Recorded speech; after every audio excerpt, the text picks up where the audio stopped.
प्यारे विद्यार्थियों, प्यार भरी सत श्री अकाल। मैं रमनीक सिंह, लैक्चरर फिजिक्स, अरनीवाला शेख सुभान।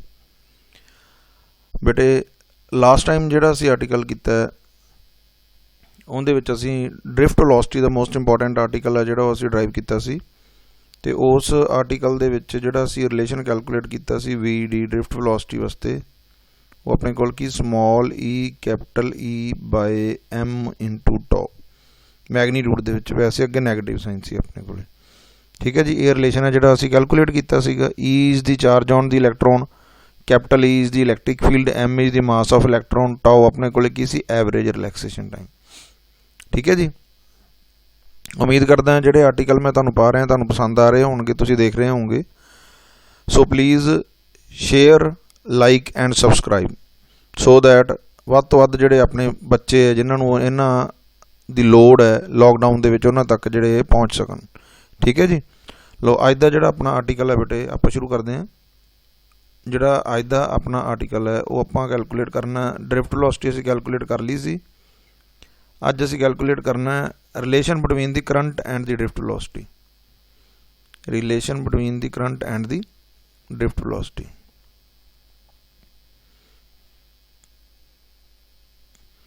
Relation between the current and the drift velocity.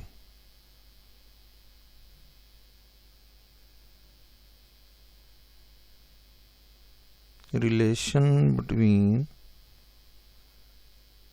current and drift velocity. ठीक है जी, इहदे वास्ते की आपां की सपोज करांगे, let us take a conductor of length L. ठीक है जी, आपां की क्या है, let us take a conductor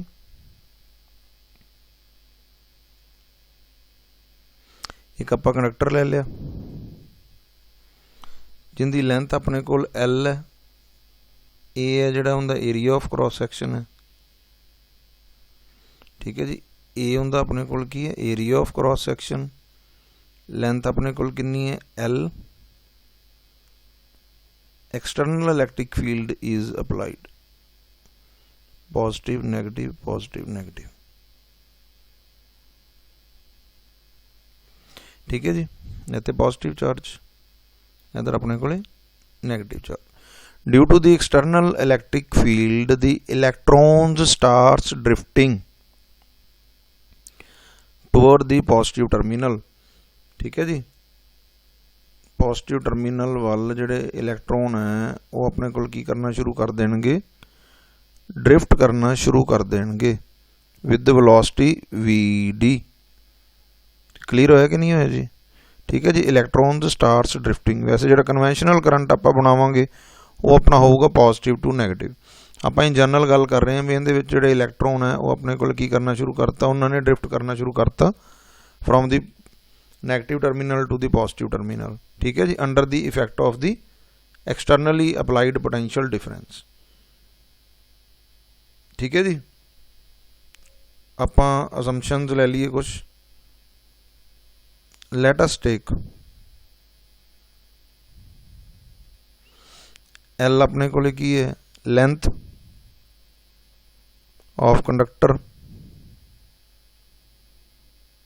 ठीक है जी, ए की है area of cross section, area of cross section. ठीक है जी, स्मॉल एन अपने कोल की number of electrons per unit volume. याद रखे हुए, नंबर ऑफ इलैक्ट्रॉन्स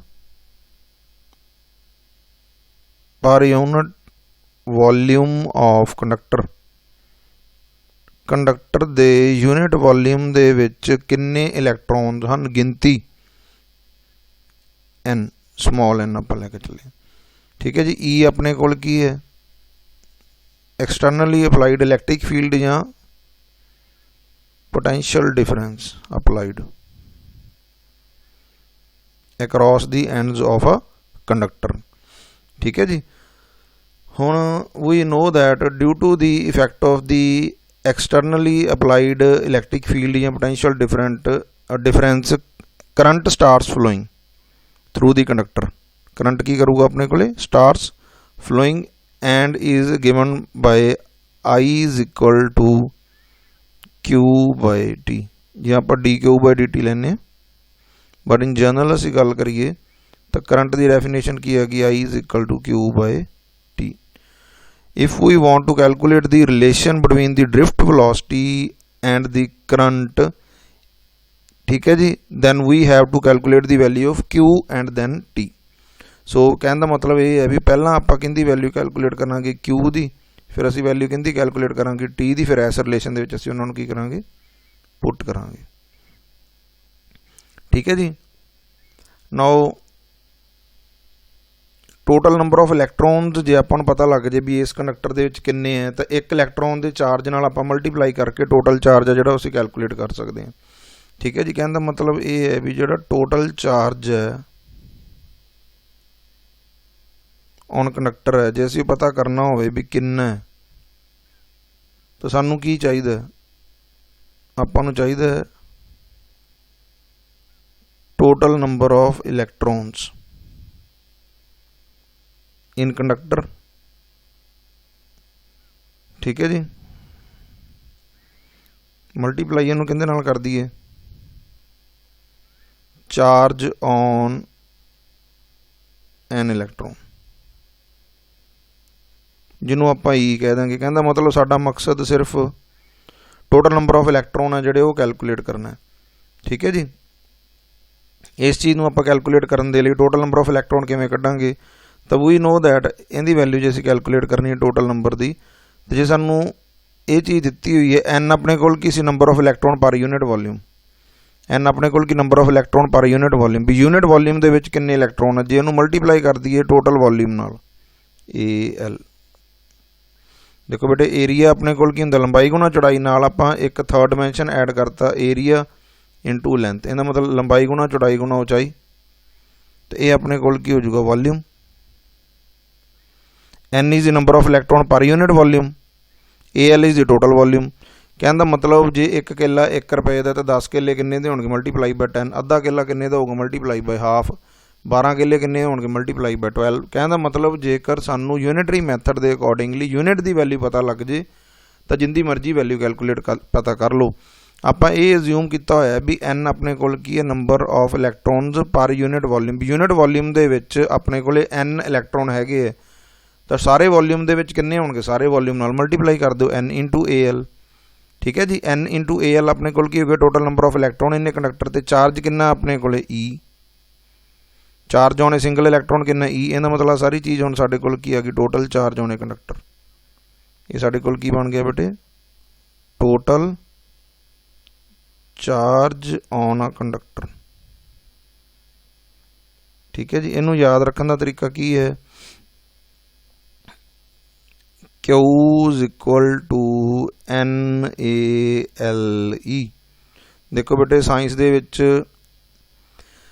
एक पाइप आप यूज़ करते हैं जी ऑक्सीजन नू, कार्बन डाइऑक्साइड नू या गैस नू एक थां तो दूजी थां तक लैके जाती, जिन्हों कहते हैं निकास नली, तो पिछे शब्द की है नली, नली मीने पाइप।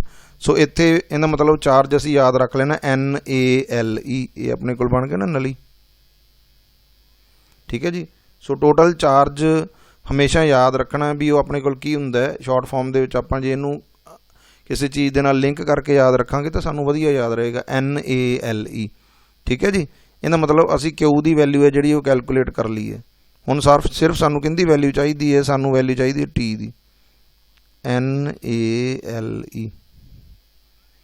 इनू आप कहते हैं इक्वेशन नंबर 2। ठीक है जी। Now to calculate the T दी वैल्यू कैलकुलेट करने के लिए आप सिंपल जोड़ा अपना formula distance equal to velocity into time. Distance अपने को किंदे बराबर होंगे बेटे, वेलोसिटी इंटू टाइम। वेलोसिटी की है ड्रिफ्ट वेलोसिटी, ठीक है जी, टाइम टी, डिस्टेंस की है जिन्ना length of the conductor L. ठीक है जी। सो टी दी वैल्यू अपने को कितनी आ गई बेटे इतों, T is equal to L by V D, L by V D. ये आप इक्वेशन नंबर 3। हुण from equation first second and third, from equation first second and third from equation first second and third we get. कहने का मतलब ये है भी असी की किया है, ਜਿਹੜੀਆਂ ਸਾਡੇ ਕੋਲੇ वैल्यूज़ आईयां सीगियां क्यू दियां ते टी दी असीं पुट करती। क्यू की वैल्यू की NaLe असीं याद रखिया होया नली तो। टी की वैल्यू की है L/VD, L/VD आपां इहनूं उधर लै गए सीगे, ठीक है जी। बटे का बटा उपर चला जाऊगा, ये बन गया NaLe multiply by VD divide by L। L नाल L अपने कोल की हो गया कैंसल, ये बन गया NaVD into E is equal to I। नली वाले रिलेशन तो ही निकास नली वाला जो लाया जे उहदे तो याद रखी भी जेकर L कट के उनकी थां ते VD रख दिता जाए तो करंट बन जाता, ठीक है जी। ये की बन जाता अपने कोले करंट। NaLe सी ते L की थां ते आपां की लिखता VD लिखता, याद रहू कि नहीं बेटे, ठीक है जी। हुण अपने कोले की है VD की वैल्यू आपां नूं पता है small E capital E by M into tau, आपां उहदी वैल्यू पुट करती। तो I का रिलेशन साडे कोल की आ गया Na into small E capital E by M into tau, ये VD की वैल्यू होगी इंटू E। तो रिलेशन बन गया I is equal to NaE square E tau by M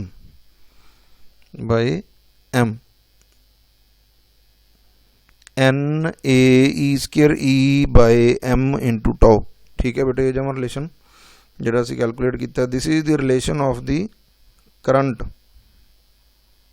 this is the relation of the current in terms of drift velocity. इसका मतलब जो current है वो किंदे किंदे ते डिपेंड करता है, डायरैक्टली प्रोपोर्शनल टू N, जिन्ने number of electron per unit volume ज़्यादा होंगे उन्ना करंट ज़्यादा होगा।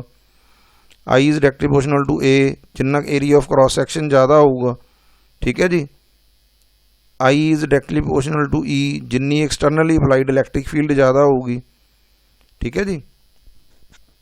तो I is directly proportional to tau. Tau की अपने को average relaxation time, average relaxation time, जिन्ना एवरेज रिलैक्सेशन टाइम ज़्यादा होगा इट मीन दोनिया कोलिजनस की हुई हैं घट हुई हैं, जिन्नियां कोलिजनस घट हुई हैं तो मतलब इलैक्ट्रॉन स्पीड अप होने वास्ते ज़्यादा टाइम मिलेगा। जो स्पीड अप ज़्यादा होगा तो यूनिट वॉल्यूम के विचों ज़्यादा इलैक्ट्रॉन है पर यूनिट टाइम पास कर जाएंगे तो करंट ज़्यादा होगा, ठीक है जी। तो I is inversely proportional to M, mass of the electron है इत्थे, ठीक है जी। ये पॉइंट क्लीयर हो गया कि नहीं हो गया। सो असी ये जोड़ा आर्टिकल है ड्राइव कर लिया। दोबारा आप एक मिनट इन्हूं रिवाइज करिए। आप की करना सी I दा ड्रिफ्ट वेलोसिटी नाल रिलेशन कैलकुलेट करना सी। तो असी कहा भी I किंदे बराबर हुंदा Q बाय T, Q की वैल्यू असी पुट करती NaLe, ठीक है जी। T की value distance equal to velocity by time, वो अपने को आ गई L/VD, उन्होंने असी सॉल्व किया। NaL की थां ते अपने को की आ गया VD इंटू E, बाद चो असी VD की वैल्यू पुट करती small E capital E M by into tau, ठीक है जी। इनू असी कैलकुलेट कर लिया। ये पॉइंट दसो बेटे क्लीयर होया कि नहीं होया, ठीक है जी। हुण आपां नैक्सट आर्टिकल करते हैं electron mobility. Electron mobility,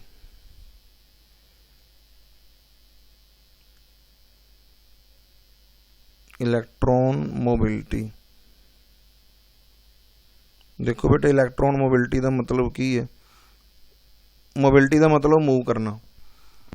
electron की मूवमेंट बारे जोड़ा कॉन्सैप्ट है उन्होंने असीं डिनोट करना है इलैक्ट्रॉन मोबिलिटी नाल। आ सिंबल है जोड़ा आप इलैक्ट्रॉन मोबिलिटी का यूज़ करते हैं।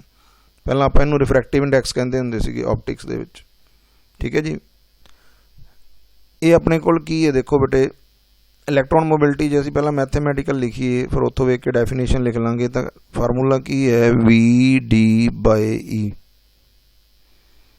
इलैक्ट्रॉन मोबिलिटी किंदे बराबर हुंदा बेटे VD/E। VD की है drift velocity by applied electric field. इसका मतलब what is electron mobility? It is the ratio of the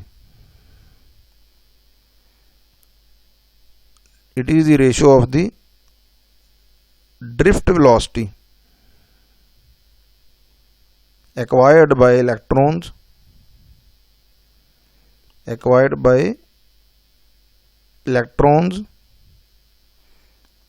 per unit applied electric field, per unit applied external electric field. कहने का मतलब इलैक्ट्रिक फील्ड दे ये inversely proportional है, जिन्नी electric field घट होगी नहीं, ये अपने को की कह रहा है इलैक्ट्रॉन मोबिलिटी है जिहड़ी वो अपने को की है पर यूनिट इलैक्ट्रिक फील्ड दे विच कितनी ड्रिफ्ट वेलोसिटी है जिहड़ी इलैक्ट्रॉन ने गेन की है, कितनी असी इलैक्ट्रिक फील्ड अप्लाई की ते कितनी है जिहड़ी ड्रिफ्ट वेलोसिटी वध गई, जिहड़ी उन्हां दोवां दी रेशो आ उहनूं आपां की कहने इलैक्ट्रॉन मोबिलिटी। क्लीयर है जी। जे आपां वेखीए इन द यूनिट वी अपने को की है बेटे SI यूनिट की आपां गल करिए हैगी तो वेलोसिटी है, वेलोसिटी का यूनिट की होंदा metre per second bye electric field की होंदा वोल्ट पर मीटर। ठीक है जी, बटे का बटा ऊपर चला जाऊगा, metre per second multiply by metre divide by volt, metre square per second per volt. ठीक है जी, ये अपने को की हो गया a unit of the electron mobility, this is the unit of electron mobility, this is the unit of electron mobility. ठीक है जी, ये आपां जिहड़ा वो चैक कर लेना। इलैक्ट्रॉन मोबिलिटी छोटा जिहा आर्टिकल सीगा, 1 नंबर दे विच आ जांदा इलैक्ट्रॉन मोबिलिटी की है, इहदे यूनिट की है। ठीक है जी, क्लीयर है जी इलैक्ट्रॉन मोबिलिटी। नैक्सट अपना आर्टिकल है रजिस्टिविटी। रजिस्टिविटी बेटे आप पहला भी आर्टिकल है जो कर लिया सी, हुण आपां in terms of drift velocity दे जिवें रिलेशन कढ़िया सी MNE टाओ, इनकी फॉर्म दे विच असीं जिहड़ा वो कैलकुलेट करना। ठीक है जी, drift velocity and its drift velocity resistivity and its dependence.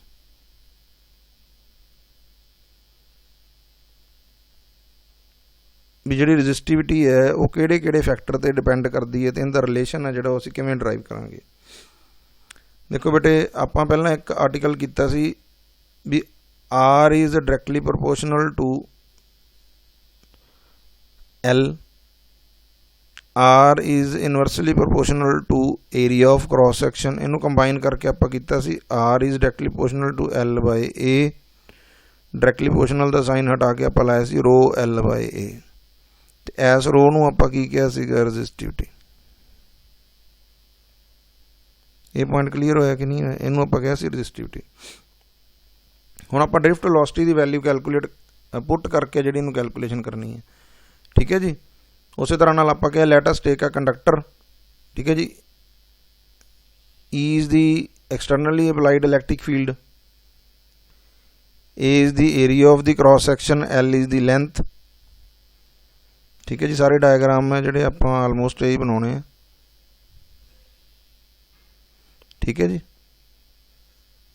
L length है, A area of cross section है इनका, L इन दी लेंथ है, तो E is the externally applied electric field. अपने कोल की इधर पॉजिटिव इधर negative. Due to the external electric field है जिहड़े इलैक्ट्रॉन है जिहड़े starts drifting toward the positive terminal of the battery. ठीक है जी, with velocity VD, drift velocity. ठीक है, फिर आपां कहिए according to Ohm's law, according to Ohm's law. ठीक है जी, जिहड़ा पोटेंशियल डिफरेंस V है वो अपने कोल किहदे बराबर हुंदा है I into R। V is directly proportional to I, V is equal to RI। ठीक है जी, ये पॉइंट क्लीयर होया कि नहीं है? R इज़ द रजिस्टेंस जिहड़ा कॉन्स्टेंट ऑफ प्रोपोर्शनैलिटी है, जिहड़ा अपने कोल की है कॉन्स्टेंट ऑफ प्रोपोर्शनैलिटी है। ठीक है जी, आपां हुण की करिए R दी वैल्यू पुट करिए, I R दी वैल्यू पुट करिए rho L by A, R is equal to rho L by A। ठीक है जी, इलैक्ट्रिक फील्ड की फॉर्म च लैके आइए पोटेंशियल डिफरेंस। ठीक है जी, तो E किहदे बराबर हुंदा है बेटे? Is equal to minus dV/dr potential gradient. ये अपने को की हुंदा बेटे potential gradient in general magnitude की फॉर्म च लिखिए तो V/L। इट इंप्लाइज V कहते बराबर होया फिर E/L। ये वैल्यू आप इत्थे पुट कर दी तो अपने को बन गया E/L is equal to rho into I into L by A। L नाल L अपने को की हो गया कैंसल। ठीक है जी, L नाल L अपने को की हो गया कैंसल। आप रो की वैल्यू कैलकुलेट करनी है, रो नूं आप इधरली साइड ते रहन दिता, इनू उधर लै गए, ये बन गया E/A डिवाइड बाय I।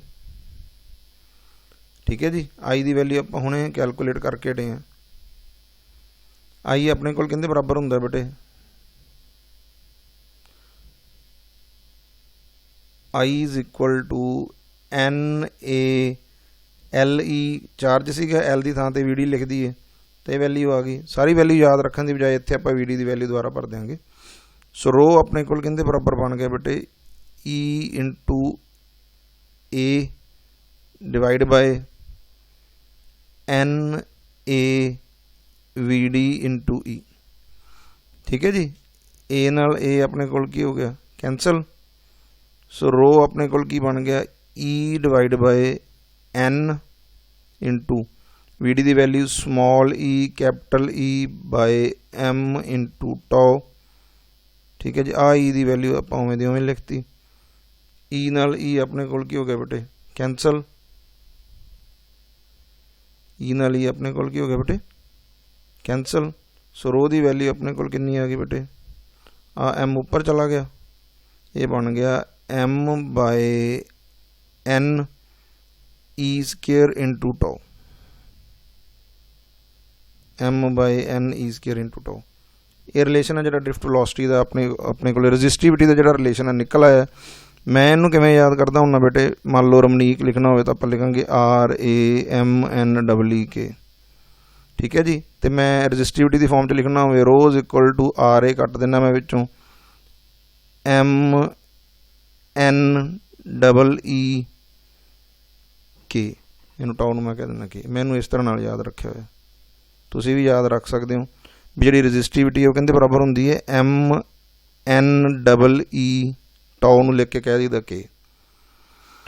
ठीक है जी, ये सारे रिलेशन बेटे आपां नूं याद होने चाहिए। अपने को I का रिलेशन याद होना चाहिए, सानू VD का रिलेशन याद होना चाहिए, सानू Q का रिलेशन याद होना चाहिए, सानू रो का रिलेशन है जो सानू रजिस्टिविटी का सानू याद होना चाहिए। क्योंकि गां नूमैरिकल जो अपने को आउंदे जां तुसीं कल नूं ऑब्जैक्टिव टाइप के गांह जाके टैसट देने तो उत्थे तुहानूं प्रॉब्लम नहीं आऊगी। हुण होई इन्हां नूं याद करते जाओ, नूमैरिकल वगैरह वास्ते भी हैल्पफुल होणगे। सो आपां एक गल कैलकुलेट की भी डिपेंडेंस है जिहड़ी रो है वो डिपेंडेंस की जे आपां गल करिए ऑफ रजिस्टिविटी, रजिस्टिविटी किहड़ियां टर्म्स के उपर डिपेंड करती है। तो आप आख्या we know that rho is equal to M/N E² into tau. इहदा मतलब की होया बेटे जिहड़ी रजिस्टिविटी है डायरैक्टली प्रोपोर्शनल टू M। ठीक है जी, inversely proportional to N number of electron per unit volume. ठीक है जी, inversely proportional to square of charge. ठीक है जी, inversely proportional to average relaxation time. ठीक है जी, ये पॉइंट अपने को क्लीयर होया कि नहीं? जे असी इनका एनालिसिस करिए, जे एक कंडक्टर दे विच अपने को इलैक्ट्रॉन है, इनका मतलब जो चार्ज है वो अपने को ई की वैल्यू जिन्नी चार्ज की वैल्यू होंगी 1.6 × 10⁻⁻19 वो तो ऑन ही रहनी है। मास ऑफ द इलैक्ट्रॉन भी वही रहना है, एन की वैल्यू चेंज होनी है तो एवरेज रिलैक्सेशन टाइम की वैल्यू चेंज होनी है। ठीक है जी, जे असीं इन्हां बारे डिस्कस करिए, rho is directly proportional to 1/n या कहीं इनवर्सली प्रोपोर्शनल टू n। ਇਹਦਾ ਮਤਲਬ ਕੀ ਹੋਇਆ ਵੀ ਜਿੰਨੇ ਨੰਬਰ ਆਫ ਇਲੈਕਟ੍ਰੋਨ ਪਰ ਯੂਨਿਟ ਵੋਲਿਊਮ ਜ਼ਿਆਦਾ ਹੋਣਗੇ ਉਨੀ ਰਜਿਸਟਿਵਿਟੀ ਘੱਟ ਹੋਊਗੀ। ਸਹੀ ਗੱਲ ਹੈ ਬੇਟੇ, ਜਿੰਨੇ ਇਲੈਕਟ੍ਰੋਨ ਜ਼ਿਆਦਾ ਹੋਣਗੇ ਉਨੀ ਕੰਡਕਟਿਵਿਟੀ ਜ਼ਿਆਦਾ ਹੋਊਗੀ ਤੇ ਰਜਿਸਟਿਵਿਟੀ ਕੀ ਹੋਊਗੀ, ਉਨੀ ਘੱਟ ਹੋਊਗੀ। ਠੀਕ ਹੈ ਜੀ, ਆਪਾਂ ਕਹਿ ਸਕਦੇ ਹਾਂ more will be the number of electrons per unit volume, more will be the less will be the resistivity, क्योंकि resistivity है बेटे जिहड़ी ਉਹ resistance ਨੂੰ show करदी है भी यूनिट ਲੈਂਥ ਦੇ ਵਿੱਚ ਜਿਹੜਾ ਕਿੰਨਾ ਰੈਜ਼ਿਸਟੈਂਸ ਹੈ। ਜਿਹੜਾ ਆਪਾਂ ਇਹਦਾ ਜਿਹੜਾ ਆ ਓਮ ਮੀਟਰ ਹੈ ਜਿਹੜਾ ਅਸੀਂ ਕੈਲਕੂਲੇਟ ਕੀਤਾ ਸੀਗਾ ਇਹਦਾ ਯੂਨਿਟ। ਠੀਕ ਹੈ ਜੀ, ਜੇ ਮੈਨੂੰ ਮੀਟਰ ਸਕੁਅਰ ਨਾਲ ਡਿਵਾਈਡ ਕਰਦੇ ਹਾਂ ਏਰੀਆ ਪਰ ਯੂਨਿਟ ਏਰੀਆ ਆਪਾਂ ਕੈਲਕੂਲੇਟ ਕਰ ਲਈਏ, ਰਜਿਸਟਿਵਿਟੀ ਪਰ ਯੂਨਿਟ ਏਰੀਆ ਐਮ ਨਾਲ ਐਮ ਕੱਟਿਆ ਜਾਣਾ ਤਾਂ ਆਪਣੇ ਕੋਲ ਕੀ ਆ ਗਿਆ। ਇਹਦਾ ਮਤਲਬ ਜਿਹੜੀ ਰਜਿਸਟਿਵਿਟੀ ਪਰ ਯੂਨਿਟ ਏਰੀਆ ਹੈ ਉਹ ਆਪਣੇ ਕੋਲ ਕਿਹਦੇ ਬਰਾਬਰ ਹੈ, ਰਜਿਸਟੈਂਸ ਪਰ ਯੂਨਿਟ ਲੈਂਥ। ਇਹਦਾ ਮਤਲਬ ਜਿਹੜੀ ਰਜਿਸਟਿਵਿਟੀ ਉਹ ਆਪਣੇ ਕੋਲ ਕੀ ਰਜਿਸਟੈਂਸ ਪਰ ਯੂਨਿਟ ਲੈਂਥ ਦੇ ਬਰਾਬਰ ਹੈ। ਜਿੰਨੀ ਨੰਬਰ ਆਫ ਇਲੈਕਟ੍ਰੋਨਸ ਪਰ ਯੂਨਿਟ ਵੋਲਿਊਮ ਜ਼ਿਆਦਾ ਹੋਣਗੇ, ਜਿੰਨਾ ਐਨ ਕੀ ਹੋਊਗਾ ਜ਼ਿਆਦਾ ਹੋਊਗਾ। ਯਾਦ ਰੱਖ ਲੈਣਾ, ਜਿੰਨਾ ਐਨ ਆਪਣੇ ਕੋਲ ਜ਼ਿਆਦਾ ਹੋਊਗਾ, ਠੀਕ ਹੈ ਜੀ, ਉਹਨਾਂ ਰੋ ਦੀ ਵੈਲਿਊ ਕੀ ਹੋਊਗੀ, ਘੱਟ ਹੋਊਗੀ। ਉਨੀ ਰੋ ਦੀ ਵੈਲਿਊ ਆਪਣੇ ਕੋਲ ਕੀ ਹੋਊਗੀ ਬੇਟੇ, ਘੱਟ ਹੋਊਗੀ। ਇਹ ਪੁਆਇੰਟ ਕਲੀਅਰ ਹੋ ਗਿਆ ਕਿ ਨਹੀਂ ਹੋ ਗਿਆ ਜੀ? ਠੀਕ ਹੈ ਜੀ, ਉਨੀ ਆਪਣੇ ਕੋਲ ਕੀ ਹੋਊਗੀ, ਵੈਲਿਊ ਘੱਟ ਹੋਊਗੀ। ਸੈਕਿੰਡ ਗੱਲ ਕਰੀਏ ਆਪਾਂ ਐਵਰੇਜ ਰਿਲੈਕਸੇਸ਼ਨ ਟਾਈਮ ਦੀ। ਜਿਹੜੀ ਰਜਿਸਟਿਵਿਟੀ ਹੈ ਬੇਟੇ, ਸੈਕਿੰਡ ਜਿਹੜੀ ਅਸੀਂ ਗੱਲ ਕੀਤੀ ਸੀ, ਰਜਿਸਟਿਵਿਟੀ ਕੀ ਹੈ, ਇਨਵਰਸਲੀ ਪ੍ਰੋਪੋਰਸ਼ਨਲ ਟੂ ਟਾਓ। ਆਪਾਂ ਇੱਕ ਫਾਰਮੂਲਾ ਲਿਖਿਆ ਸੀਗਾ m/n(e)² ਇੰਟੂ ਟਾਓ। ਇਹਦਾ ਮਤਲਬ ਜਿਹੜੀ ਰੋ ਹੈ ਉਹ ਆਪਣੇ ਕੋਲ ਕੀ inversely proportional to average relaxation time. ਠੀਕ ਹੈ ਜੀ, ਇਹ ਆਪਣੇ ਕੋਲ ਕੀ ਹੈ, average relaxation time. Average relaxation time ਕੀ ਸੀ, ਦੋ ਕੋਲੀਜ਼ਨ ਦੇ ਵਿਚਕਾਰ ਇੱਕ ਇਲੈਕਟ੍ਰੋਨ ਆ ਜਿਹੜਾ A ਪੁਆਇੰਟ ਤੋਂ ਲੈ ਕੇ B ਪੁਆਇੰਟ ਤੱਕ, ਮੰਨ ਲਓ ਕੋਈ ਕੋਲੀਜ਼ਨ ਨਹੀਂ ਹੋਈ। ਠੀਕ ਹੈ ਜੀ, ਤਾਂ ਉਹਨਾਂ ਦੇ ਵਿਚਕਾਰ ਦਾ ਸਮਾਂ ਜਦੋਂ ਕੋਲੀਜ਼ਨ ਨਹੀਂ ਹੋਈ ਉਹਨੂੰ ਆਪਾਂ ਕੀ ਕਹਿੰਦੇ, ਰਿਲੈਕਸੇਸ਼ਨ ਟਾਈਮ। ਠੀਕ ਹੈ ਜੀ, ਜਦੋਂ ਇੱਕ ਇਲੈਕਟ੍ਰੋਨ ਮੂਵ ਕਰਦਾ ਹੈ ਕੰਡਕਟਰ ਦੇ ਇੱਕ ਟਰਮੀਨਲ ਤੋਂ ਦੂਸਰੇ ਟਰਮੀਨਲ ਦੇ ਵਿਚਕਾਰ, ਤਾਂ ਬੜੇ ਇਲੈਕਟ੍ਰੋਨ ਮੂਵ ਕਰਦੇ ਆ, ਉਹਨਾਂ ਸਾਰਿਆਂ ਦੀਆਂ ਕੋਲੀਜ਼ਨਸ ਹੁੰਦੀਆਂ ਤੇ ਉਹ ਅਲੱਗ-ਅਲੱਗ ਵੈਲਿਊ ਆਉਂਦੀ ਕਿਸੇ ਦੀ ਐਵਰੇਜ ਰਿਲੈਕਸੇਸ਼ਨ ਟਾਈਮ। ਕੋਈ ਛੇਤੀ ਕੋਲਾਈਡ ਕਰ ਜਾਂਦਾ, ਕੋਈ ਥੋੜ੍ਹਾ ਜ਼ਿਆਦਾ ਟਾਈਮ ਲੈਂਦਾ। ਠੀਕ ਹੈ ਜੀ, ਐਂਡ 'ਤੇ ਅਸੀਂ ਕੀ ਕੈਲਕੂਲੇਟ ਕਰ ਲੈਂਦੇ, ਐਵਰੇਜ। ਤਾਂ ਜਿਹੜਾ ਉਹ ਐਵਰੇਜ ਵੈਲਿਊ ਆਉਂਦੀ ਹੈ, ਜੇਕਰ ਐਵਰੇਜ ਰਿਲੈਕਸੇਸ਼ਨ ਟਾਈਮ ਦੀ ਵੈਲਿਊ ਆਵੇ ਜ਼ਿਆਦਾ, ਇਹਦਾ ਮਤਲਬ ਕੀ ਹੋਇਆ ਵੀ ਕੋਲੀਜ਼ਨਸ ਕੀ ਹੋ ਰਹੀਆਂ, ਘੱਟ ਹੋ ਰਹੀਆਂ, ਲੈਸ ਕੋਲੀਜ਼ਨਸ। ਜੇ ਕੋਲੀਜ਼ਨਸ ਘੱਟ ਹੋਣਗੀਆਂ ਤਾਂ ਵੈਲੋਸਿਟੀ ਜ਼ਿਆਦਾ ਹੋਊਗੀ। ਠੀਕ ਹੈ ਜੀ, ਇਲੈਕਟ੍ਰੋਨ ਆ ਜਿਹੜਾ ਉਹ ਆਸਾਨੀ ਨਾਲ ਕੀ ਕਰ ਸਕੂਗਾ, ਮੂਵ ਕਰ ਸਕੂਗਾ। ਜੇ ਆਸਾਨੀ ਨਾਲ ਮੂਵ ਕਰ ਸਕੂਗਾ ਇਹਦਾ ਮਤਲਬ ਉਹਨੂੰ ਅਪੋਜੀਸ਼ਨ ਘੱਟ ਆਫਰ ਹੋਈ ਹੈ, ਰਜਿਸਟਿਵਿਟੀ ਕੀ ਹੋ ਜੂਗੀ, ਘੱਟ ਜੂਗੀ। ਠੀਕ ਹੈ ਜੀ, ਸੋ ਇਹ ਇਨਵਰਸਲੀ ਪ੍ਰੋਪੋਰਸ਼ਨਲ ਹੈ। ਇਹ ਰਿਲੇਸ਼ਨ ਹੈ ਜਿਹੜਾ ਅਸੀਂ ਉਹ ਯਾਦ ਰੱਖਣਾ। ਠੀਕ ਹੈ ਜੀ, ਇਹ ਪੁਆਇੰਟ ਆਪਣੇ ਕੋਲ ਕਲੀਅਰ ਹੋ ਗਿਆ ਕਿ ਨਹੀਂ ਹੋ ਗਿਆ ਜੀ? ਇਹਦਾ ਮਤਲਬ ਜਿਹੜੀ ਦੂਸਰੀ ਆਪਾਂ ਟੈਂਪਰੇਚਰ ਦੀ ਡਿਪੈਂਡੈਂਸ ਵੀ ਹੈ ਜਿਹੜੀ ਉਹ ਕੈਲਕੂਲੇਟ ਕਰ ਸਕਦੇ ਹਾਂ। ਦੇਖੋ ਬੇਟੇ, ਇੱਕ ਥਰਡ ਫੈਕਟਰ ਵੀ ਇਹਨਾਂ ਦੇ ਨਾਲ ਹੀ ਰਿਲੇਟਡ ਹੈ, ਪਰ ਆਪਾਂ ਕੈਲਕੂਲੇਟ ਕਰੀਏ ਥਰਡ, ਡਿਪੈਂਡੈਂਸ ਔਨ ਟੈਂਪਰੇਚਰ। ਜਦੋਂ temperature of the conductor increase ਕਰੂਗਾ ਤਾਂ ਕੀ ਹੋਊਗਾ ਬੇਟੇ, ਵਾਈਬ੍ਰੇਸ਼ਨ ਆਫ ਦੀ ਜਿਹੜੀ ਐਟਮਸ ਹੈ ਔਰ ਆਇਨਸ ਹੈ ਆਫ ਕੰਡਕਟਰ, ਉਹ ਆਪਣੇ ਕੋਲ ਕੀ ਹੋ ਜਾਣਗੀਆਂ, ਇਨਕਰੀਜ਼ ਕਰ ਜਾਣਗੀਆਂ। ਥਰਮਲ ਵਾਈਬ੍ਰੇਸ਼ਨ ਜਿਹੜੀਆਂ ਹੀਟ ਕਰਕੇ ਵਾਈਬ੍ਰੇਟ ਕਰ ਰਹੇ, ਇਹਦਾ ਮਤਲਬ ਵਾਈਬ੍ਰੇਸ਼ਨਸ ਕੀ ਹੋਣਗੀਆਂ, ਆਪਣੇ ਕੋਲ ਇਨਕਰੀਜ਼ ਕਰ ਜਾਣਗੀਆਂ। ਕਹਿੰਦਾ ਮਤਲਬ ਟੈਂਪਰੇਚਰ ਦੇ ਇਨਕਰੀਜ਼ ਕਰਨ ਦੇ ਨਾਲ, ਟੈਂਪਰੇਚਰ ਦੇ ਇਨਕਰੀਜ਼ ਕਰਨ ਦੇ ਨਾਲ ਜਿਹੜੀਆਂ ਥਰਮਲ ਵਾਈਬ੍ਰੇਸ਼ਨਸ ਹੈ ਉਹ ਕੀ ਕਰ ਜਾਣਗੀਆਂ, ਆਪਣੇ ਕੋਲ ਇਨਕਰੀਜ਼ ਕਰ ਜਾਣਗੀਆਂ। ਜੇ ਥਰਮਲ ਵਾਈਬ੍ਰੇਸ਼ਨ ਇਨਕਰੀਜ਼ ਕਰ ਜਾਣਗੀਆਂ ਤਾਂ ਨੰਬਰ ਆਫ ਕੋਲੀਜ਼ਨਸ ਕੀ ਹੋ ਜਾਣਗੀਆਂ, ਵੱਧ ਜਾਣਗੀਆਂ। ਨੰਬਰ ਆਫ ਕੋਲੀਜ਼ਨਸ ਕੀ ਹੋ ਜਾਣਗੀਆਂ, ਵੱਧ ਜਾਣਗੀਆਂ। ਜੇ ਨੰਬਰ ਆਫ ਕੋਲੀਜ਼ਨਸ ਵੱਧ ਜਾਣਗੀਆਂ ਤਾਂ ਐਵਰੇਜ ਰਿਲੈਕਸੇਸ਼ਨ ਟਾਈਮ ਹੈ ਜਿਹੜਾ ਆਪਣੇ ਕੋਲ ਟਾਓ, ਉਹ ਆਪਣੇ ਕੋਲ ਕੀ ਹੋਊਗਾ, ਘਟ ਜੂਗਾ।